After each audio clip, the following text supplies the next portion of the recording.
Hello mga kamami and mga kaboxing. Today ay magsusolo travel vlog tayo. Pupunta tayo sa Antipolo, Tanay, Infanta. Not sure kung iikot ako ng Real papuntang Laguna. Then balik dito sa Cavite. I-update ko na lang kayo kung ano mapagdesisyonan ko. Ngayon ay wala pa ako masyadong talagang decided na place na pupuntahan. Pero meron ako mga na-check or na-inquiran kung magkano rate nila, kung doon ba tayo mag-overnight mamayang gabi. Malalaman nyo yan mamaya. Dahil Biyernes Santo ngayon, magbibisita iglesia tayo. Yung mga dadaan nating church, like Antipolo Church, is yan sa gusto kong puntahan ngayon. Dadaanan natin para makapag-pray and makabisita na rin. At sa iba pang church na madadaanan natin, talaga mag-stop over na tayo. Excited na ako na medyo kinakabahan kasi solo na naman ako. Pero mas lamang yung excitement ko kasi hindi naman ako first time mag-solo travel kasi nagawa ko na yun sa ibang vlog ko. Let's go! Tara na! So magpapagas muna tayo para wala nang hintugin ko. Mag-full tank na tayo dito. Anong payment dito, sir? Cash? Card? Po.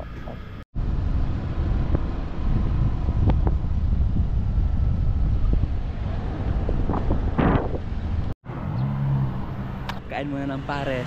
Dito na ako sa may paanan ng Antipolo. O Patanay. Kung nakagabi kayo dito na ako. Gilid lang siya ng highway.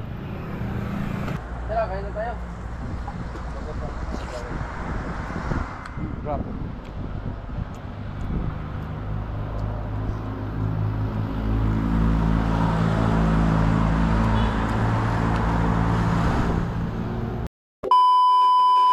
First stop, Antipolo Church.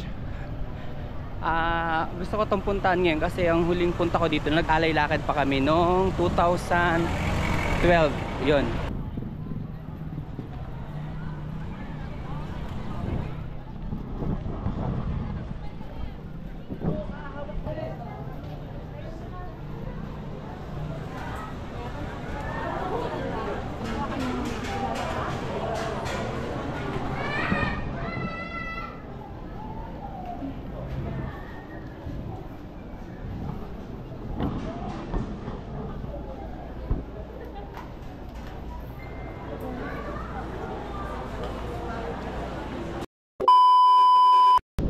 Papunta na ako sa second destination ko.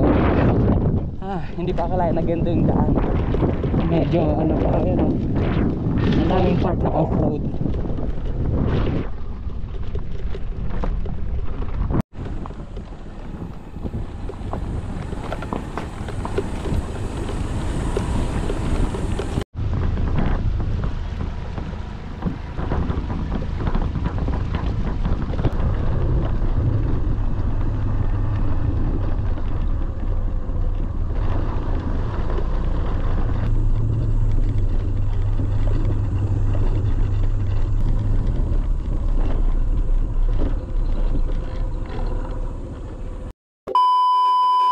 Ate Ruth pala, Ate Ruth.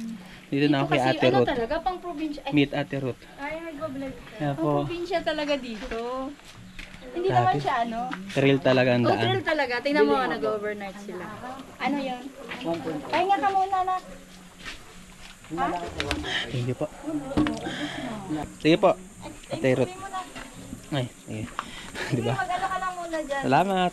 I-ano ko lang yung mga naliligo. Thank you po, thank you. Tapos upo ka lang. Nabanggit ko kay Ate Ruth na nabigla ako sa daan. Hindi talaga maganda pa ang daan. Siguro soon magiging maganda pero sa ngayon kung mababa ang motor nyo, wag nyo nang subukan kasi sasayad kayo. Nakita nyo naman sa video at sa pangalan ng location, trail as in pang malaking bike siya or pang malaking motor. Nung pabalik nga ako, merong daan dong mahaba na gravel and sand pa.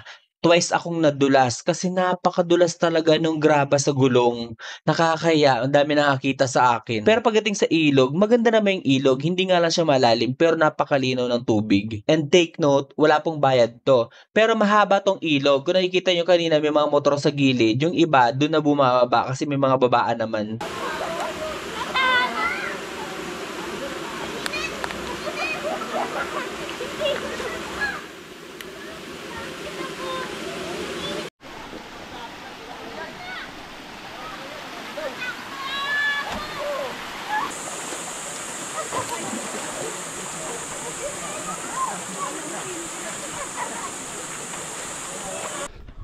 Bago ako umalis nagpaalam kay Ate Ruth at sabi niya may hanging bridge daw dito.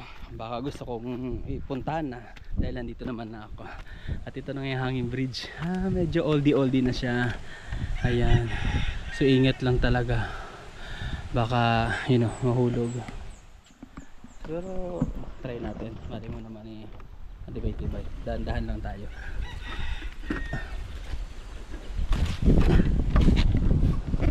Uy, kakatakot.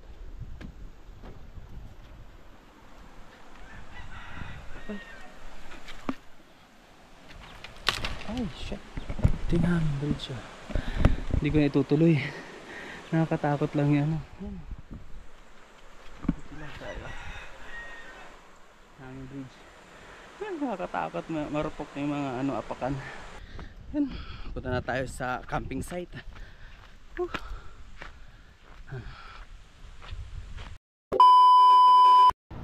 So dito tayo, papunta tayo sa sa campsite na tutuluyan ko mamayang gabi. Dito kakaliwa tayo diyan.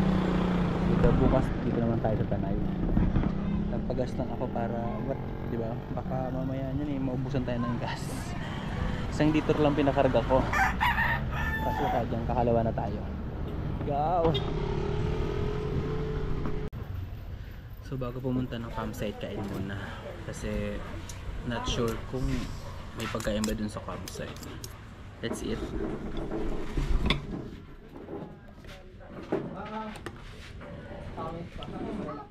Pero umaga para sa kinain ko. Ngayon para sa uli.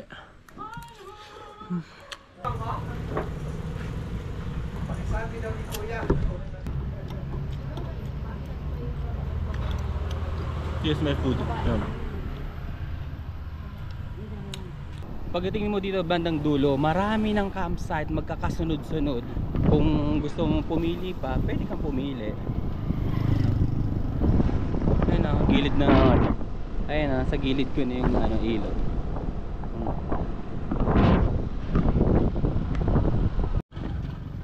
So dito na ako sa camping site sa Tampisawa Nature Camp. Wasteable naman po siya. At Google Map pwede rin.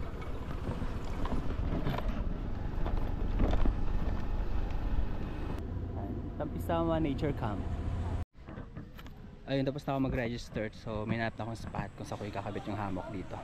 Kasi pinakadulo ako. Yeah, let's go.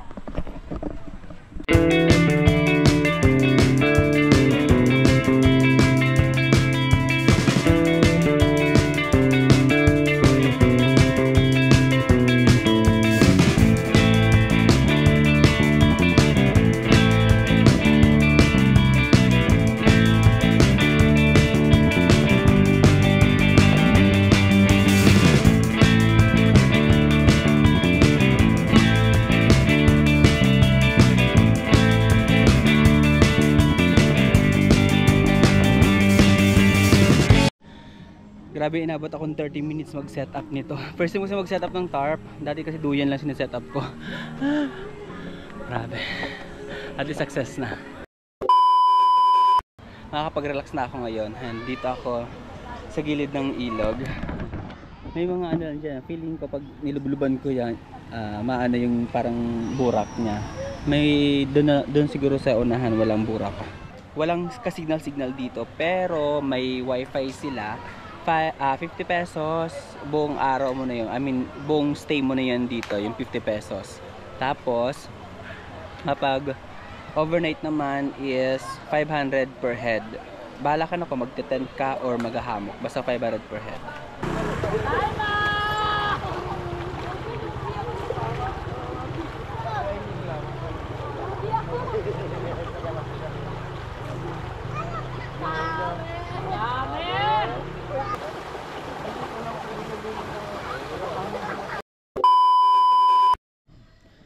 So ito yung view dito sa gabi. Ayan. Ayan. May mga strip lights naman dyan. Diba? Nakaka-relax dito. Kahit mag-isa lang ako, hindi ko feeling na mag-isa lang ako kasi marami namang kasama dito. Dito ako sa gilid ng ilog. Ayan, nagdala ko ng soju.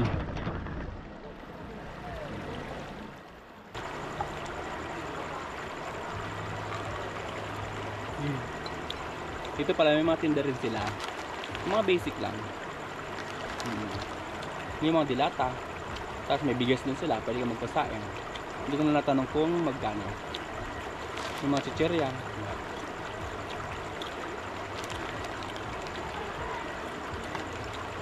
Cheers!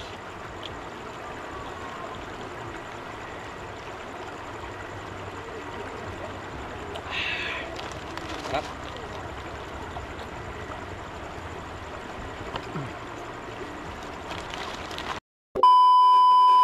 Kita ba ako? Ayun, tapos na akong mag-inom-inom sa gilid ng ilog. Then nakapag-wash na rin ako at nakapantulog na ako. It's time to sleep na. Kasi bukas, sa Infanta naman tayo mag-rides. Marami tayong pupunta na spots doon. So kailangan maaga ako gigising bukas like 4:30. Yeah. Sana magampanan ko. Sana magising ako ng 4:30. Kasi magliligpit pa ako nito. Ang dami ko liligpitin. And good night na mga kamami at mga kaboxing. Wait for the part 2. Bye!